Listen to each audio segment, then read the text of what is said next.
Good afternoon, everyone. Uh, Today we have someone very special with us, a role model and an icon, we can say. We have Mrs. Leena Nair with her. A very beautiful line, we can say, her life purpose, to ignite the human spark, to build a better business and a better world. That is what is her motto of life. And when we had the morning session, she ignited that in us also. She is the first female, in fact, the first Asian, youngest ever CHRO of Unilever and member of Unilever Leadership Executive, which is responsible for delivering Unilever's business and finance performances. Ms. Leena bears overall responsibility for the 160,000 strong human capital of Unilever, which operates across multiple regulatory and labor environments spread over 190 countries. She ensures the company has the right people in the right roles with the right capabilities and the mindset to deliver high business performance that enables Unilever to meet its ambitious business growth with environment and positive social impact. She also heads the diversity and inclusion agenda for the organization, ensuring that its workforce is truly diverse and inclusive. Her key external positions, which she had been heading: non-executive board member, Department of Business, Energy and Industrial Strategy of the United Kingdom, non-executive board member, BT, member of the Trust Board, Liverheim Trust, advisors of the International Council, Bocconi University, Italy, steering committee member of the Global Future Council on New Social Contract, World Economic Forum 2018 present, steering committee member of the Future Education, Gender and Work, World Economic Forum 2017 present, member Women's Network Forum hosted by Countess of Wessex, FTSE Mentoring Program 2017 present, member of networks including Winmark, CHRO Roundtable, HR50, Financial Times 125, Spencer Stewart Directors Forum 2014 present, founding council member, Person Employer Partnership for Learning 2019 present, member of the Leadership Council International Center for Research on Women 2019 present, chairman of Unilever Industries Private Limited, a wholly owned subsidiary of Unilever 2010-2014, chairman of Hindustan Field Services Limited, director of Unilever Nepal 2010-2013, member of the Young Presidents Organization, Mumbai and London chapter. Now, I would like to move to the awards and recognitions she has received. She's been recognized by HRH Queen Elizabeth II of Great Britain as one of the accomplished Indian business leaders in the UK. Part of the Thinkers 50 list of 2019, thinkers who will shape the future of business. Top 10 list of FT Heroes Champions of Women in Business by the Financial Teams 2017-18. Top 20 list of BAME, that is Black, Asian and Minority Ethnic Leaders by the Financial Times 2016-18. Making waves in HR Award by HR Magazine 2017. Part of Female FTSE Board Report 2017, 100 Women to Watch. Part of BAME 100, Board Talent Index 2017, and GG2 Power List 2017. Business Today list of 25 most powerful women in the business for 7 consecutive years. UK First Women Award in the category of Retail and Consumer 2015.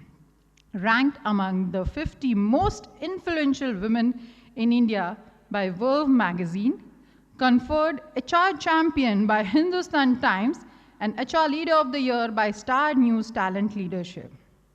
Her personal interest, a proud wife to Mr. Kumar, who runs his own financial service business in Mumbai, and mother of 2 teenage sons. Her passions are cooking, running, cycling, attending the theatre, and Bollywood dancing. Ever mindful of her childhood in India, where she cycled to school to get an education, is grateful for everyone of life's opportunity.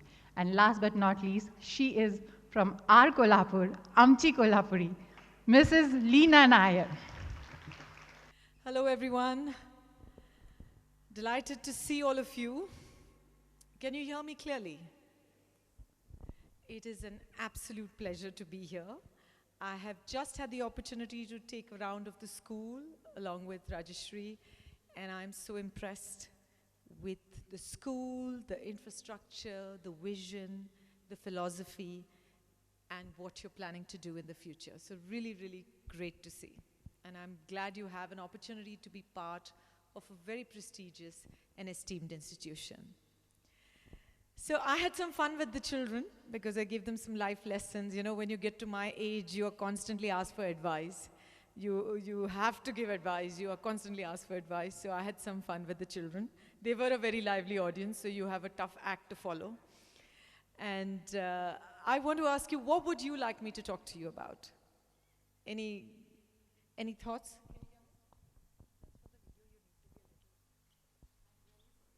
No problem. I have a few thoughts to share, but is there anything specifically you have on your mind that you would love for me to talk about? Me Kolhapurji ahe, I don't bite at all. I am really simple and easy to talk to. All that introduction is fine. It's what I do, but it doesn't change who I am. Meetli ahe, and my roots are very, very strong. So anything on your mind you'd like me to speak about specifically? Yes.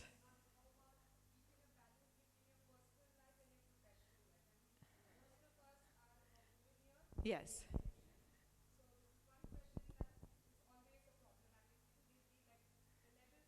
Yes.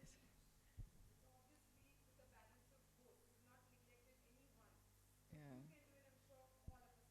Absolutely. Will do. Any others? Yes, Shiv? Work culture and team building. Yeah. Good. Any last suggestions? Yes, Karan. Yeah, yeah. Yes. 2611 was a very difficult time. Good. So you have 2 or 3 questions. Let me separate the professional and the personal. So let me share for 5-10 minutes a little bit of my perspective about what's happening to the world and what's happening to education and the role that you have to play. Yeah. And then I'll share a little bit of my personal story, some of what's happened to me, and then I'm going to open it up. I truly want to hear what's on your mind so I can share anything that gives you some light and inspiration. So let me share a bit on the professional side. You know, I sit on the World Economic Forum Steering Committee for Future of Work, Future of Education, Future of Gender. And I go to Davos every year for the last 4 years to represent Uniliver and also to learn from the 3,000 leaders who come to Davos. So a few big thoughts I want to leave with you. You know, the first thing is the way the biggest contribution a teacher can do today, a school can do today, is to instill the ability to learn in a student. Yeah? How to learn, why you must keep learning. Because that learning agility is the only differentiator. Where I sit in my corporate job, the half-life of a skill is 2 or 3 years. By the time you've learned something, it's gone. Data analytics, gone. Digital transformation, gone. Anything you learn, the skills become old in 2 to 3 years for industry. So as a teacher, what you can do as staff who support teaching is to instill the spirit of learning. If today a student is not learning at least 100 hours a year on things other than what they need to do in studies, they're already falling behind. And along with the ability to learn for students, it's equally true of you. How are you learning? How are you keeping yourself relevant? How are you externally connecting yourself? You know, when I was talking to the students earlier, I was saying the two distinguishing characteristics that I've had since I was a young child, and many of you have been in school with me. I was always very curious and very humble and very determined. So I would constantly yearn to learn. I would read endlessly. I would talk to as many people as I can, ask endless questions in class. I was so curious. And I had a huge sense of humility, which I still have today, that I don't have all the answers, but people who have the answers are around me, and I have to find them and talk to them. So one of the big things you can do to instill learning in children, to teach them that they have to learn all the time. Gone are the days when you could learn till age 21, 22, 23, and you could hope to apply that all your life. Gone are those days. Now you have to reinvent yourself, reskill yourself all the time. So it's important that you role model that and you lead from the front. And you stay relevant and keep an external perspective always. It is, so that's my first sort of thought for you. How are you keeping yourself relevant?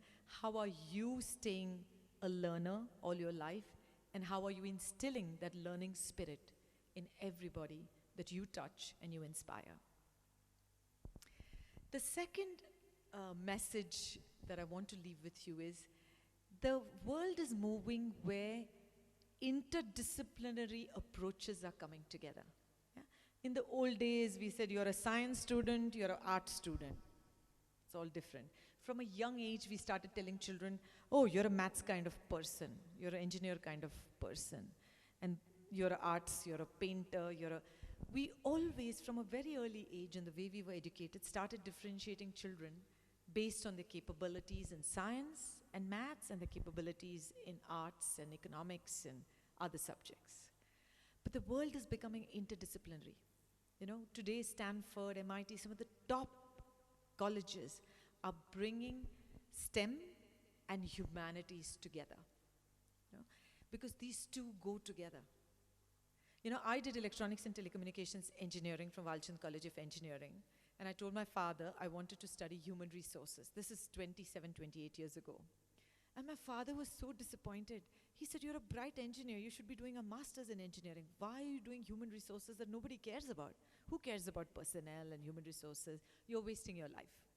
And when I went to XLRI Jamshedpur, people were like, why is an engineer doing human resources? You know, you're an engineer. You are sort of, you know, the brain is wired for logic, analytics. Why are you doing this? But today, 25 years into my career, I can tell you my unique ability to combine the structured thinking of engineering with the compassion and the ability to read people that human resources has given me, that combination has what's made me successful today. That has allowed me to do what I do in Uniliver, which is look after almost 3 million people who work in 180 countries for Uniliver. It's being able to combine the right and the left brain. It's being able to combine STEM with humanities. And what happens, so think interdisciplinary. How can you bring this interdisciplinary thoughts in people? You know, one of the things I went to CES this year, Consumer Electronics Show, which is the largest electronics show in the world, where 200,000 people come, and there are 3 million square feet of stall after stall that shows you gadgets, that shows you all sorts of things, sensors you can wear to look at your blood pressure, things that you can do to measure whatever you want to measure. Aeroplanes, drones that fly. It's really fascinating. But there's not enough discussion on the impact of that technology on human beings. Today, the negative impact of it, how technology is undermining human weakness, there's not enough time spent on that. How it's leading to social isolation. How you can have 500 Facebook friends, but no friends in real life. How anxiety is increasing in the world. How stress is increasing. How social media brings self-esteem challenges because you feel you're not good enough, you don't look good. So one of the things is increasingly this power of compassion, empathy, all that is becoming more and more important. I'll give you an example. IBM company had a computer called Watson, which is a fantastic computer. It can measure everything. And they gave Watson to 900 oncologists. 900 oncologists, cancer specialists who could treat cancer, all had access to the same technology. And Watson is capable of looking at patient records, analyzing all data, analyzing everything that's on Google search. It's fantastic. But of the 900 oncologists, there were only 3 people, 3 specialists, who were able to treat cancer better than the other 897. And what distinguished these 3 people was their empathy. They could really read the science. And because they were so good at connecting with other human beings, they had a more successful track record. Because everything you can do, machines can do. My children don't know tables as well as I do because they use calculators for everything. Yeah? So empathy, compassion, creative problem solving, intuition, things that are uniquely human are going to become more important.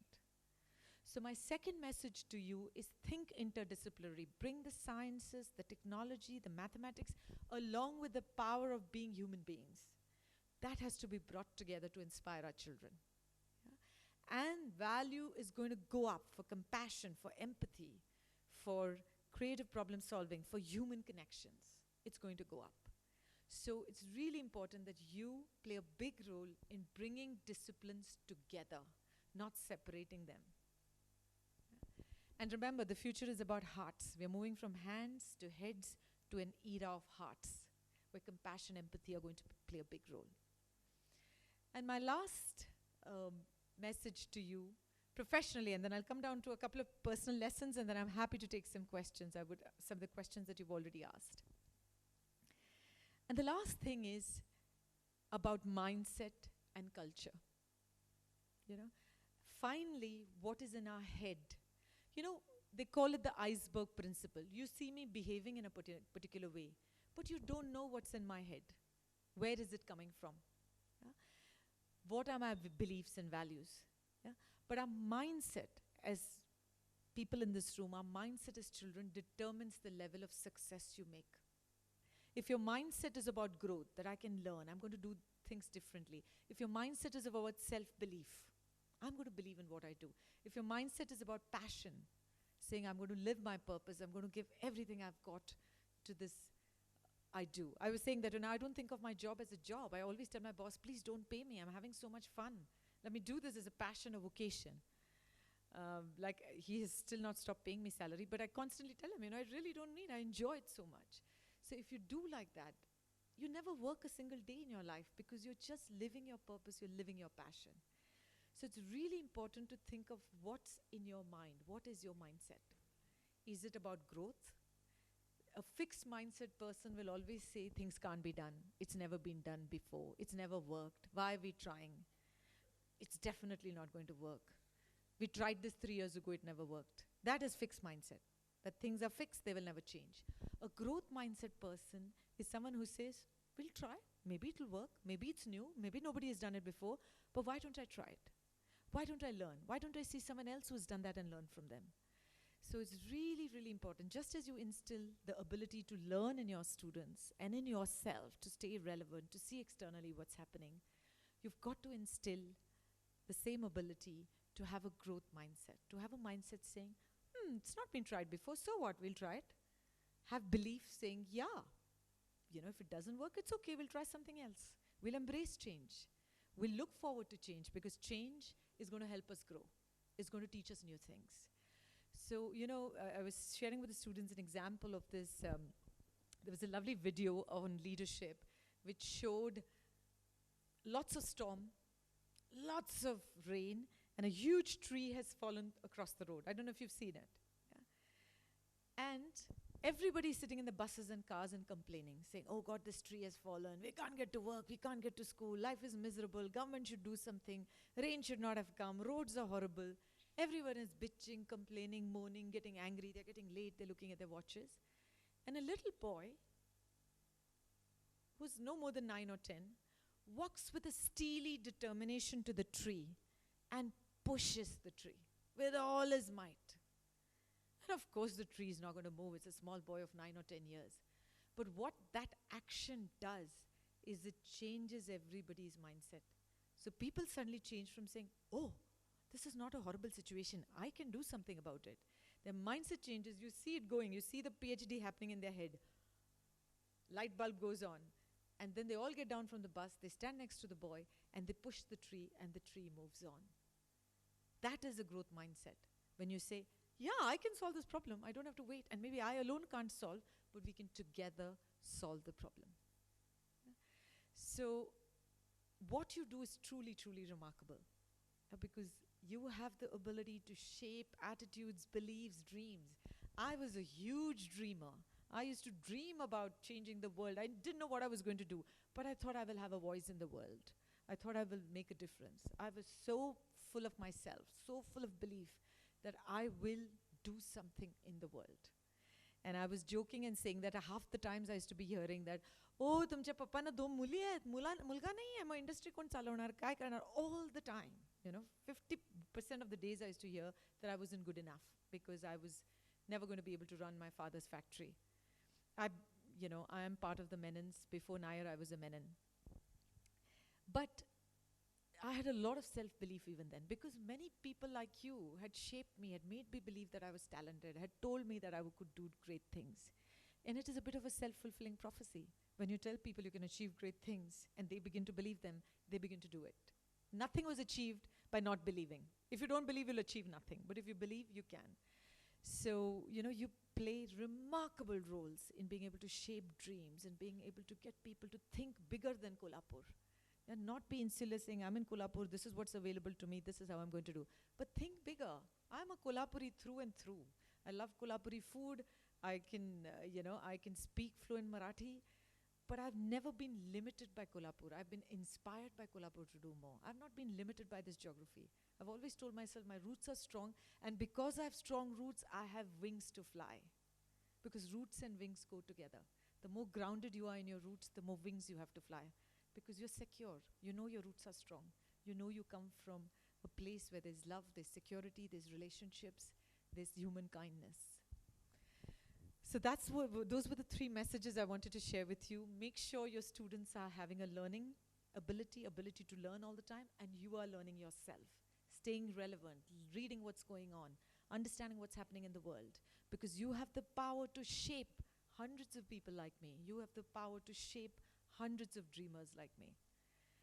And like I said, the second message is bring things together, interdisciplinary, multidisciplinary. Teach the scientists to think humanity. Teach the humanists to think science and structure. Bring the world together because the future is of hearts. And last but not the least, inculcate a growth mindset in you, in your students. Not a fixed mindset, but a growth mindset that everything is possible, everything can be done. We can learn new ways, we can try new ways, we can do things together and grow and learn continuously. Yeah. So those were some of the messages on the professional side. Does it make sense to you? You're a very quiet audience. I got a lot more applause in the students. Also because I told them I like applause. You are a quieter audience. Let me share a little bit of my personal stuff. To your question about culture before I forget, one of the biggest impact on culture is role modeling. Yeah? If you teach your children to be a learner and you don't learn yourself, I bet you none of them will learn. Because what you show has more impact than what you say. Yeah? It's true of parents, it's true of teachers, it's true of all of you. Yeah? So culture, the biggest impact on culture is leadership role modeling. The second biggest impact on culture is the measurement systems. What do you measure? At the end of the day, who is recognized as doing well or doing badly? Those are the 2 things that impact the culture the most. Yeah? So anything that you want your students to do, you have to role model it yourself. They will never follow you if you don't do what you tell them to do.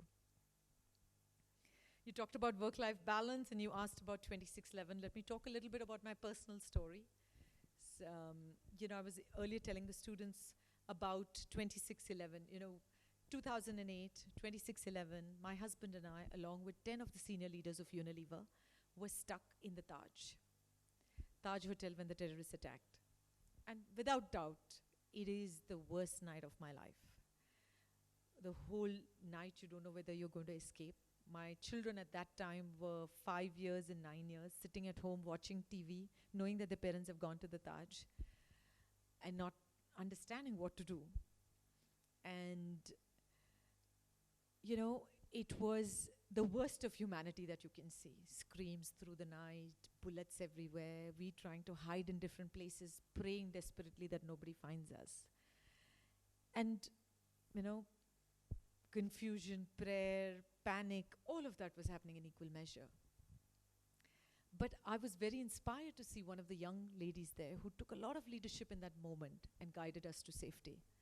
Her name was Malika Jagad, and she was 24 years old, but she took charge of the situation. She was the leader of the staff, and she took charge of the situation, tried to find corners where we could hide the entire night because we had to keep changing and find different places everywhere to hide.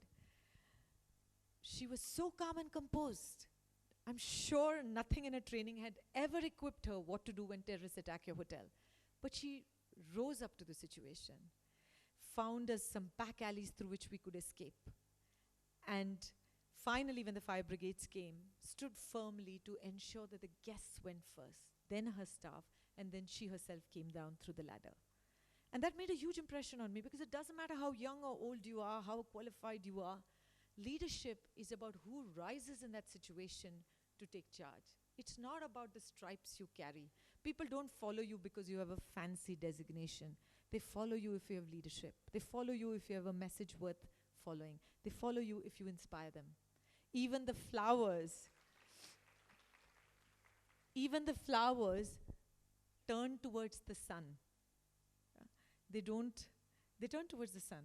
And if you're the sun, the flower will follow you. So really, one of the things it did for me was it taught me that it doesn't matter who you are, you can make a difference. And I told children, if it's to be, it's up to me. So you ask them about it. If it's to be, it's up to me. Have initiative. Don't wait for other people to solve the problems. It's like the little boy pushing the tree. He didn't wait. He said, I'll try and do whatever I can. So if it's to be, it's up to me. That story of initiative that lady showed really had an impression on me. But 26/11 also impacted me in different ways. I became more impatient to make a difference because I felt like God has given me a fresh lease of life. I can't waste it. I got to escape where so many of my friends and colleagues died. I've got this chance. I'm going to make a difference. And it brought home to me that at situations like this, you truly become more purposeful because I also became focusing, what is that I really want to make a difference in the world? So that was one of the impacts that I had on me. Also, what happens is when you come out of a situation like that, there's a lot of trauma that happens afterwards. People started blaming each other. They said, we should have escaped earlier. You made us wait. So you have to work with the team to work through the trauma. It also taught me that you can't take big events like this that change your life, that almost kill you, for granted and move on. You have to work on trauma because it impacts your mental well-being. It impacts the way you feel. So it taught me many lessons. It's a very big event in my life that made me more courageous because now what was there not to be courageous? I almost lost my life. So I'm more courageous. I take bolder things. I take bolder risks. And I stand up for bigger things in the world because I feel like I got that opportunity to have my voice heard, and I will not lose it. Yes, work-life balance, the perennial question. If I give you advice, you have to send me an invoice and bill, yeah? Because all this education doesn't come for free. You know, it's so funny. Whenever I go to speak at external audiences, I'll be on some high funda panel, economic growth of India, or, you know, world, coronavirus, what should we do? And there will be 2 or 3 qualified men, and there will be me sitting on the panel on one of these subjects impacting the world. And I will always get the work-life balance question. The men will never get it. So I always say, what? Men don't have to worry about work-life balance. It's tough for them also. Please ask them also. But all the work-life balance questions will come from me, which I have absolutely no problem answering. But, you know, it's a feature of our times that it is still women who carry the greater burden of running home and work. Is that true? Have things changed miraculously in Kolhapur, where equality has come when I didn't notice? Yeah. No, I was joking with Sharanya when I told her that everybody used to ask me, Mulgi na, mat tumi काय करणार, लग्न नंतर career कसं होणार, all the time.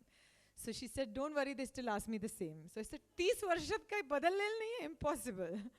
So, so I know what it is it's not, I've not led a fancy life. I have known what it is to be somebody struggling. And I was chatting with Rajeshri. It's not easy for anybody. You want to set up a new school, you have challenges. You want to change the world, you have big challenges. You want to have a career, you have big challenges. It is not easy. Let me not make you believe that it's all miraculously easy for me, that I have all the magic potion and life is easy. No, life is hard. And you learn lessons and you bring that in. So what has helped me with my work-life balance? I was talking to the children earlier that one of my principles is self-care. So number one principle for work-life balance is self-care. You have to look after yourself. It is not that I've looked after the whole world, I have cooked the last meal, and when it is 12 o'clock, I'm tired and I'm sleeping now. That is not self-care. Self-care is definitely looking after yourself, your health, physical, mental, emotional, purposeful health. If you don't look after yourself, you will not have the energy I'm having. I travel 2 weeks a month. I've been to 100 countries. I do 15 speeches a week continuously. And I have never run out of energy. I have more than enough energy to party, to have a great time, to do what it needs to do. Yeah. But you really need to invest in yourself. Self-care.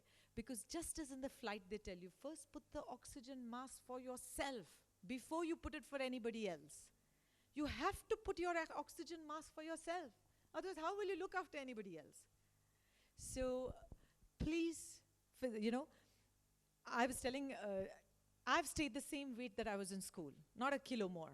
Yeah, and stayed the same weight. Everybody who's seen me in school will tell me I look like this. Yeah, but you have to do 3 hours a week is set aside for exercise. For me, a personal trainer works. In the old days, I used to run. I used to run with a group, and 3 times a week I used to run the marathon. Now I can't meet anybody else's schedule, and I can't run by myself. It gets too boring. So I prefer bringing a personal trainer home. But you have to carve out. I will do exercise. Sleep. 7 hours a night, you must find way to sleep. Exercise, nutrition, these are basics. These are things we should do. We all know it, but we don't do it. So doing gap is one of the biggest problems we have. We know, सगळ्यांना माहिती आहे, weight manage करायला कमी खायला पाहिजे, exercise करायला पाहिजे. कोण करतं? So the doing gap and mastering the doing gap is what is personal mastery. Being able to know and do it, the discipline of doing it. So physical, mental, emotional, purposeful fitness, finding the time for that.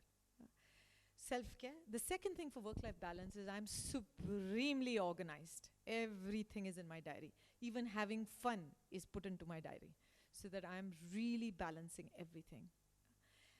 So being super organized and looking and really setting, and that's one thing you must learn from the UK and other Western countries. When I was in India, life was chalta hai. People will come into the room, oh, shall we have a cup of tea? Yeah, basa, let's have. Time was fluid, zate, going on. One thing I've learned in the last 8 years that I've been in the UK is to be very organized. Yeah. If you tell your neighbor, shall I come for a cup of coffee? The neighbor will say, sorry, I have time in 2 weeks' time. Please come. In Sunday, next March. Asa. And Adi, I used to get irritated. What is all this? But soon you learn to organize your life. And organizing your life makes a huge difference. I'm super, super organized. The third thing is definitely prioritizing. I don't get as much time to read because when I read work things, work books, things that will help me in my work. So fiction reading, I've deprioritized. I've said when the kids grow up, I'll go. Very focused. When I'm in a moment, I'm 100% present. No social media, no phones, no laptop, no computer. If I'm with you, you will get 100% of me.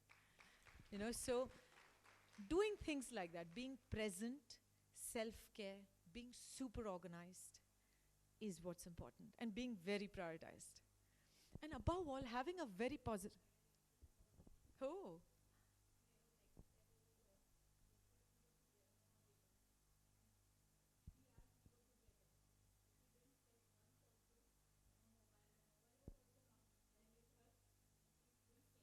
So that's really great.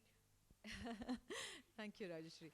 So being present fully and not being distracted allows you to be highly effective in the moment, because your brain, your heart, your soul, everything is engaged. Yeah?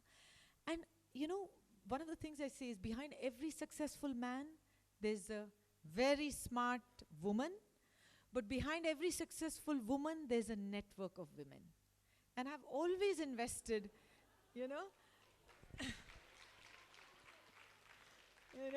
and I have really invested in all the women in my life. My mother, my mother-in-law, my sister-in-law, my nieces, my sisters, they've all been there for me. Because Murphy's law works. The day you have the most important meeting in office is the day your son will have temperature. I mean, God has decided that. Barobar. It will always be like that. But when you have a network of women, you have somebody to say, "आज मला खरंच important meeting आहे. 2 तास will you come and look after my son? त्याला खूप ताप आहे." And when it is normally my maitrini, my bhaini, my mothers, my mother-in-laws who have come and helped me. त्यामुळे I say, when a woman succeeds, there's a network of women. But you have to invest in them. I always talk to my entire family about my passion, my vocation, how I want to change the world. So they feel invested. So my mom is lying in hospital today with cataract, and Sharanya will tell you, as I'm going, she's saying, "Best of luck, a speech sangla kar." She's in hospital. I've come to actually spend time with her. So because they feel ki our daughter is having a chance, let her make a difference. Yeah? So work-life balance, you have to do self-care, be super organized, prioritize. Some things will drop. There was a whole, about 6 or 7 years when I had no time to go to the parlor anytime. Muller, career, husband. Husband is always last priority, because by the time I finish with career, with kids.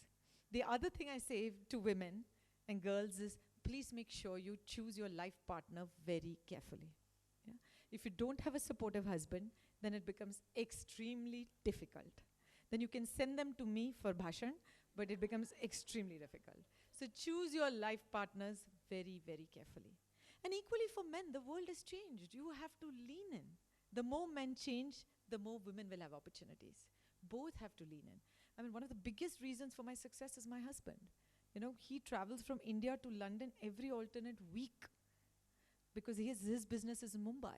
I say I have a very supportive but tired, jet-lagged husband, because he's doing this every alternate week to support me. But if we don't support each other, you can't.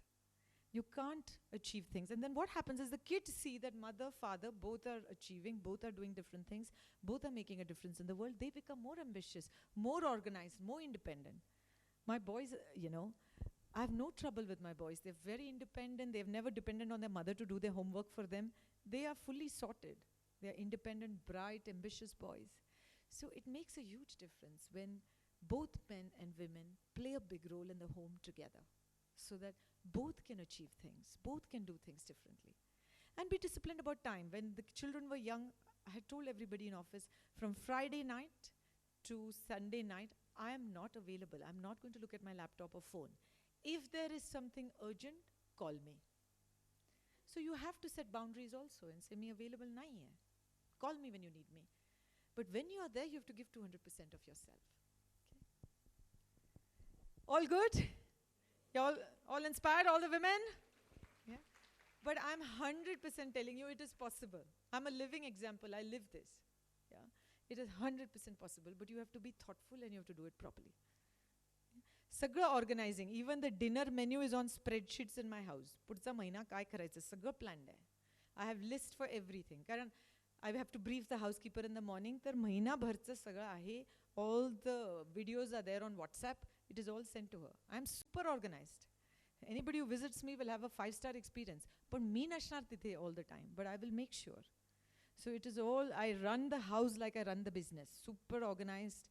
सगळं आहे. So menus are on spreadsheets so that it is not repeated for 1 month. पण प्रत्येक वेळे आठवायला नको आज काय बनवूया. It is all done. Spreadsheet वर आहे. All the recipes and how to make the dishes are there on WhatsApp, which I have made the videos or I have got something from the internet.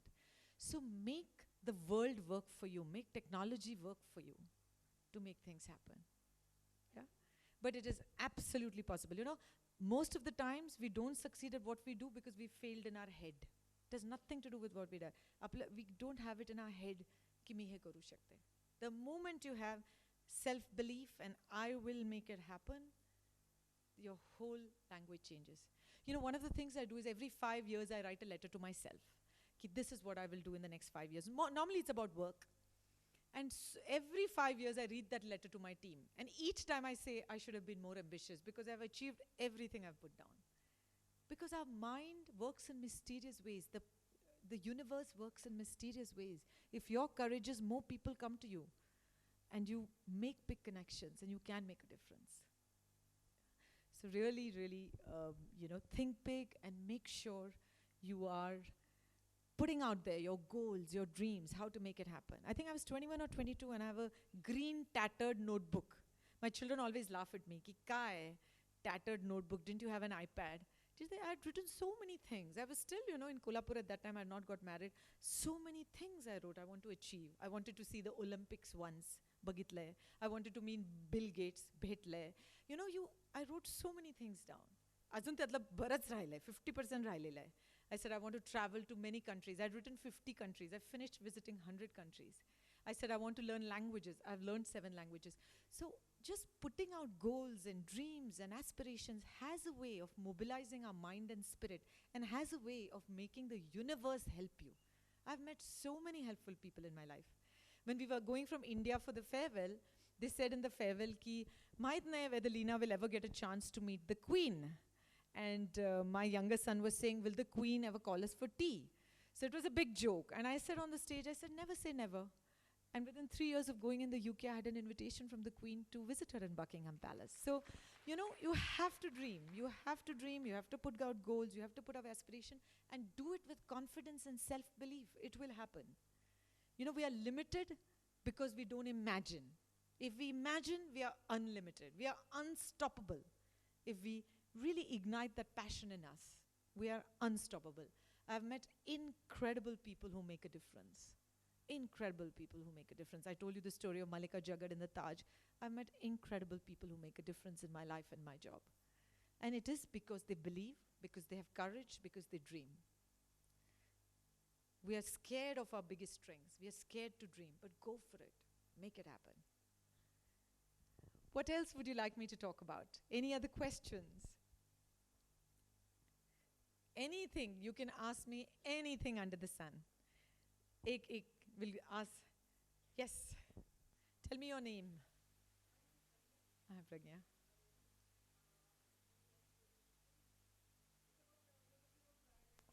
Yes. Right. So, is it necessary that your priority is my priority? No, not necessary at all. Okay. So, if you say a no, very nicely, very assertively, people don't get it. Yes. And they take it very offensively, and then there are complaints. Yes. And then if you try and tackle that, I would like to know how to tackle it. Yes. In my job, I have to give very tough feedback to my bosses who are, imagine, Uniliver is a $60 billion company. Manje, it is 10 lakh crore company, that big a company. We employ 3 million people. So the CEO of this company, like me, is global, known to everybody, big personality. And I have the tough job of telling him when he has done something wrong. Yeah? Now, one thing I've learned is never shy away from difficult situations. I'll come to your priority questions. But you have to do it with tact, with kindness, with empathy. If your priority is different from me, yes, I can say, get lost, mala vel nahi hai, maji priority nahi hai. Or you can do it with empathy and saying, kai kaam hota? Where are you coming from? Walk in your shoes, understand what is challenging you, and then say, see, I can't do this now, but I'll try and do it 3 weeks later. Or I don't think it is important, we shouldn't do it. There is a bit of, that's why I say the compassion, the empathy, the kindness has to be there. So I'll tell you a story. My boss, Paul Pullman, now I have a new boss who's the CEO of the company, had gone to America. Yeah? And Trump had just got elected. And he was doing a town hall. Town hall means all employees. And in America, we have 15, 20,000 employees. He was talking to all of them. And he said, I don't know what the world is coming to. People like Trump are becoming president. Okay. Now, as a because half the audience supports Trump. Trump could not have got voted if America didn't support him. Yeah? And apply personal views is their personal views. You cannot do this in a town hall. There, I had the tough job when he came back because America Madhun, I started getting emails, ki how can our CEO say this? So when he came back, I had to tell him. I had to tell him, Paul, you can't do this. You can't stand in a town hall and give your political opinion about a candidate to all our employees. But you have to do it with tact. हे सांगायचंय आणि त्यांना सांगायचं पुढच्या वेळी केलं तर I will take action against you. हे पण सांगायचंय. But you have to do it with tact and compassion and empathy. You have to say की काय झालं? Why did you feel in that moment you had to make a comment about Trump? Seek to understand. Walk in their shoes. Then you can come back and say, okay, he said, you know, if CEOs don't express political views, मग काय होणार या वर्ल्डचं? If we don't ever say what we think, we are not dumb robots. We also have opinions. We must be allowed to say them. He सगळं, I made him say everything. Ki kai, what is bothering him? Why is he so upset? Then he said he really, you know, he had met Trump once and Trump had behaved arrogantly. Je kai hai? Once he told me everything, I understood where he was coming from. And then I was able to guide him with compassion and elegance, saying, you know, I understand this, but this is the situation. Apल्या car park मध्ये 50% cars have a vote for Trump sticker. Apल्या Uniliver car park मध्ये. म्हणजे our people are supporting him. How can you do this? 50% लोक will feel. So I had to do it with tact, but he improved. He never did that after that. So the point I'm making, yes, when you say no to priorities, just remember to do it with compassion. Remember to do it with kindness, with empathy. Not with rigidity and stubbornness, but do it with compassion, kindness, and empathy. Yeah. Any other questions, thoughts? I love compliments. You can go for it. Yeah, Shiv, you had also raised your hand. Come on, come on, come on. I want to see more hands up. I want to see some of the men and some of the women asking questions. Come on. Yes.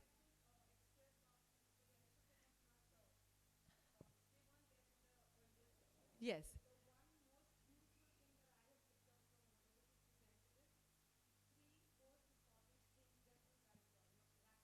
I'll talk about that, yeah. Very good. Yes. I'll do that. I'll do that. Yes. Yeah. Yes. Thank. Very good. You know, one of the things that I do. Yes.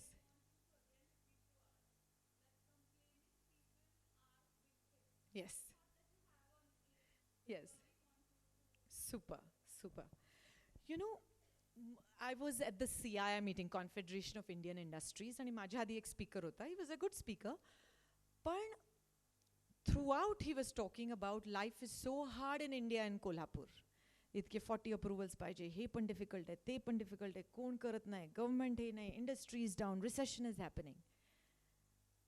Who will follow you if you're a negative mindset leader?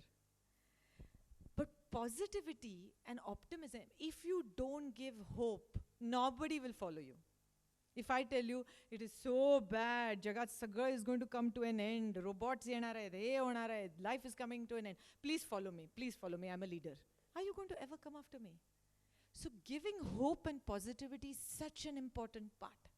So one of the things I do, I'm a very positive person. I believe in God, I pray a lot. So I get a lot of strength and courage from prayer, meditation. But one simple practice I do, every night I write in a journal, which is my gratitude journal, where I write 3 things in the day that I'm grateful for. 3 highlights of the day that I'm really grateful has happened to me. And I've encouraged my husband and my children to do it. My husband is a very loyal husband, so he does whatever I ask him to do. But my boys were teenagers for the last 5-7 years, so they have been like, no, why should we? My older one said, I'm grateful for nothing. What should I write?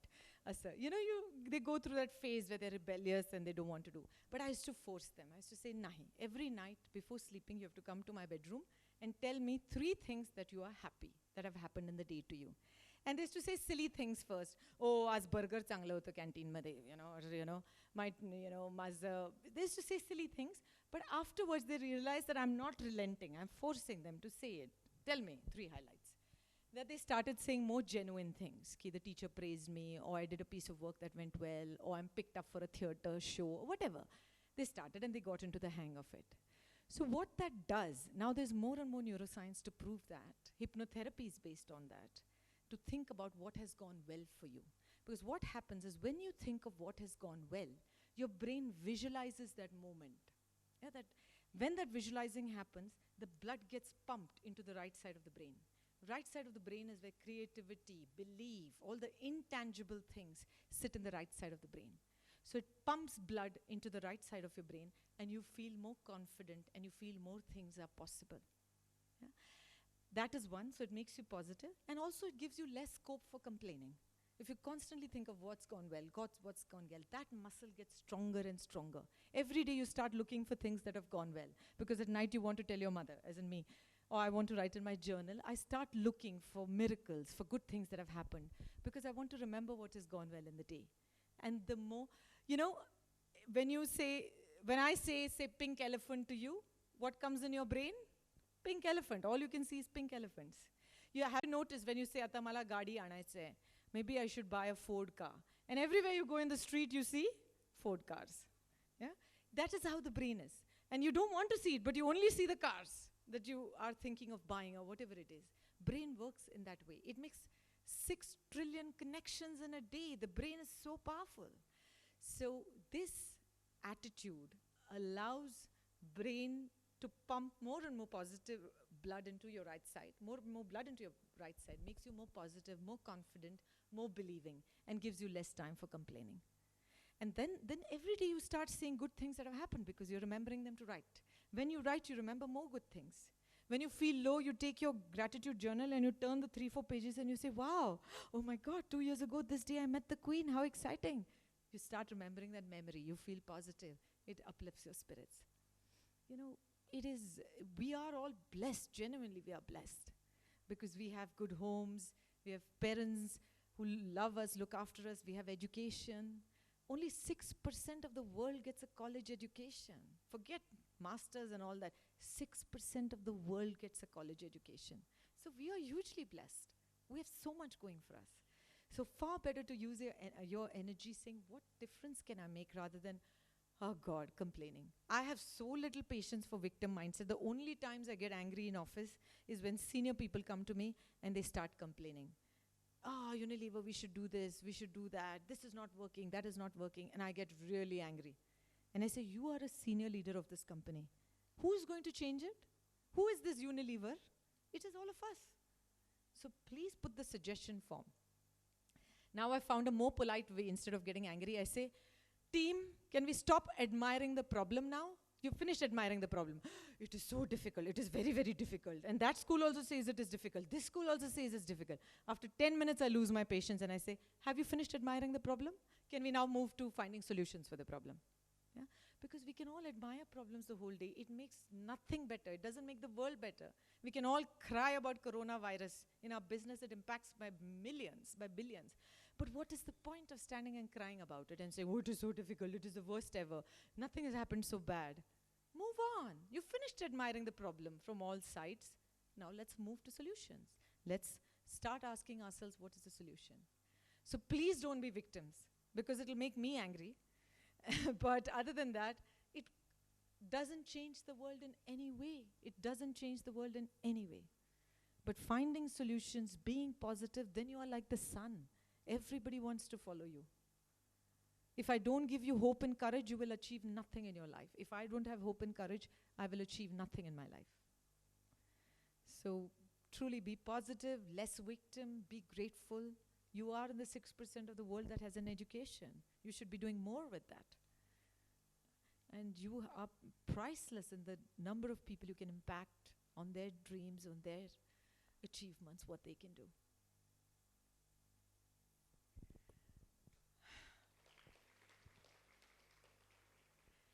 Any other comments, thoughts, questions?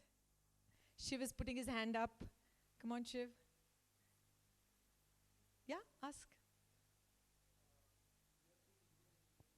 Yes. Yes. Yes. Yes. Yes. I do think education is going to be reinvented in a very big way. And you should be at the front end of that rather than back end. I told you half-life of a skill changes so fast that it's not enough to learn by 21, 22. your degree, master's, whatever. And then imagine you'll use that for 50, 60 years. Okay. Also what is happening is people are living much longer. The average age in UK is 87. Retirement age in 16 of the countries has been moved to 70 years, including Singapore, UK, half a dozen other countries. So people are working for longer. Therefore, you have to keep yourself relevant forever. So the changes we are going to see, one is adult education is going to become fashionable. More and more people will come back to school and college to learn something new and go. The second thing is digital fluency. Data fluency, digital fluency has to come in schools, colleges in a big way. Because the world is about digital and data. Everything you use, technology allows you to make your life easier, better. Multidisciplinary, which I already spoke about, will come in a big way. Gone will be the days saying you're only science, you will learn science for 3 years in school. If you are studying to be a chemical engineer, you will only study chemical engineering. Those days are going. It will be multidisciplinary approach because you need the humanities, you need the philosophy, you need how to manage people, all of that while learning about science and technology. So multidisciplinary is coming. The fourth thing that's coming is much more peer-to-peer education. You know, you learn a lot from your peers. So the model of teacher teaching is getting broken. It is teacher guiding, providing insights, but a lot of peer learning, a lot of learning from each other, learning from each other's experiences. So P2P, peer-to-peer learning is coming in a big way. And of course, digitization is going to allow access for education to a huge number of population. Today, 800 million people in the world, children in the world, do not have access to primary education. And this is not just developing countries, even in developed countries. So that is going to change. With digital technology, we can give access to those 700, 800 million that don't go to primary school today in 21st century. Everybody should be going to school. But it's not true.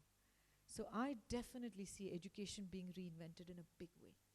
You know, much more emphasis on application, much more emphasis on practical experience, much more emphasis on learning from each other, much more emphasis on collective problem solving, much less emphasis on learning by rote. Because what's the use? You can see everything on the computer. You can do Google search, everything. What is the point of learning by rote? So using all parts of the brain, creative problem solving will become important. But learning to problem solve in a group, because the problems of the world are so complicated, no one individual can solve it. You need groups of people.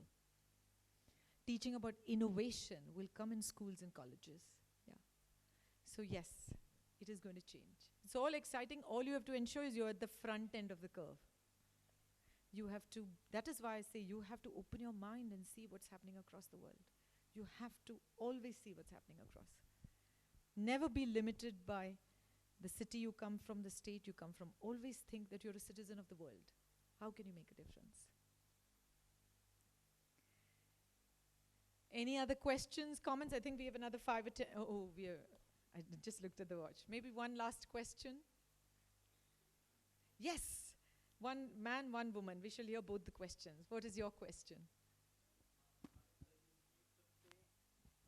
प्रभावशाली महिलाओं में से एक है 50 महिलाएं इस ये बहुत ही बड़ी कामयाबी 10 में होगा ये बहुत ही बड़ी कामयाबी है और मैं तहे दिल से आपका इस बात के लिए अभिनंदन करता हूं और इस बात को लेकर आप आज इस स्टेज पर क्या महसूस करती हैं और साथ ही साथ आप इस कामयाबी को किस प्रकार से लेती हैं You know, really good question. मैं हमेशा बोलती हूँ कि my best is yet to come. किसी ने अगर बोला कि अभी खत्म, you've achieved so much, आता तुला काय पाहिजे, तुमको क्या चाहिए, मैं हमेशा बोलती हूँ my best is yet to come.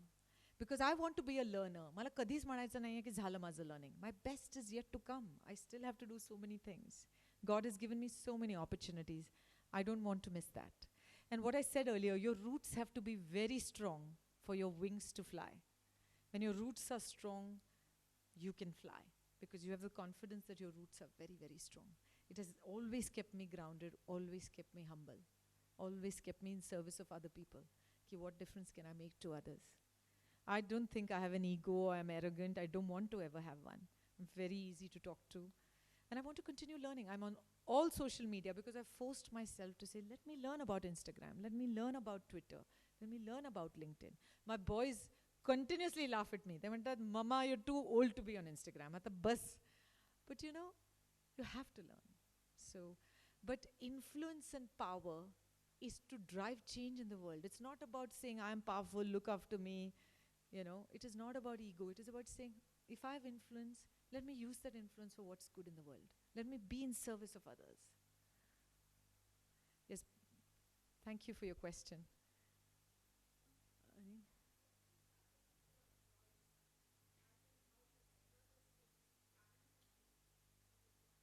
How do I? Either the skills. How do I interact with my people? See, Yes.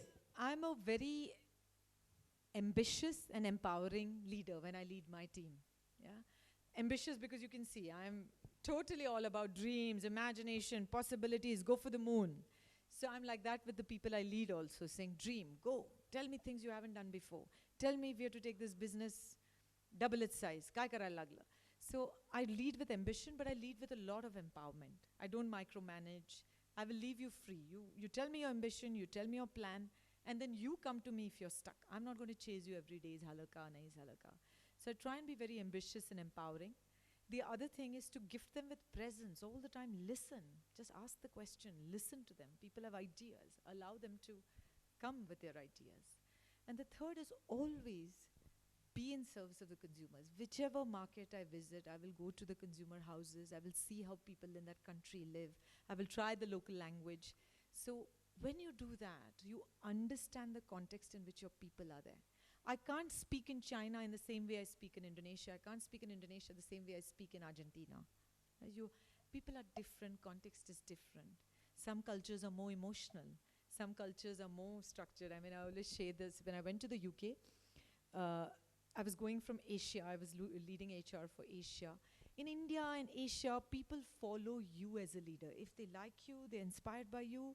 If you say jump, they'll say jump. Okay, how high? Sangha.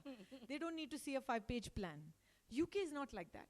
You can't say, okay, you love me, let's all jump together. They'll say, no, why? How high? And where should we jump? Our bones will break. So when you speak to a UK audience, in addition to sharing inspiration, I have to always share, this is the plan, these are the 5 steps, this is how we'll get there. If I just share inspiration, it's not enough for them. So Asia, Europe are different. So each time you have to think of the cultural context before you put up philosophy or policy or marketing. Very different. Yeah? Dove, our brand stands for real beauty, real women, real beauty. Great. But Thailand, 70% of women in Thailand have done plastic surgery. They don't believe in real beauty. They want to do artificial beauty. How will you talk to them about real beauty, whatever your skin is, accept it? They will not. So being mindful of different people, different cultures, you have to literally play each person to their strengths. Exactly as you see among your students, I'm sure. You tailor what you're doing to every student because one is brighter than the other, one is more leadership than the other.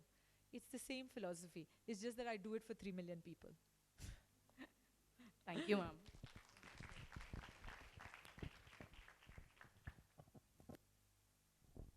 So fabulous, fantastic talking to all of you. I have really, really enjoyed myself.